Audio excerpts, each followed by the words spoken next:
সন্ধান মিলল এক মহাদেশের, যা প্রায় ৩৭৫ বছর ধরে লুকিয়ে ছিল। ভূতত্ত্ববিদ এবং সিসমোলজিস্টদের একটি ছোট্ট দল এই মহাদেশটি আবিষ্কার করেছেন। এমনকি এই দলটি একটি নতুন সংশোধিত মানচিত্রও তৈরি করেছেন, আর এটিকেই বিশ্বের অষ্টম মহাদেশের আখ্যা দেওয়া হয়েছে। জিল্যান্ডিয়া নিয়ে ১৯৯৫ সাল থেকেই গবেষণা করে আসছেন বিজ্ঞানীরা। ৩ বছর আগে ২০১৭ সালে সেই গবেষণা সম্পূর্ণ হয়। এবার সমুদ্রের অতলে লুকিয়ে থাকা অষ্টম মহাদেশের নানা তথ্য সামনে এসেছে।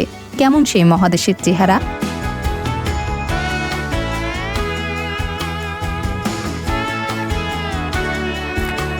বিজ্ঞানীরা বলছেন নিউজিল্যান্ড আসলে এই মহাদেশের জেগে থাকা অংশ। বলা যেতে পারে এই মহাদেশের পর্বতচূড়া।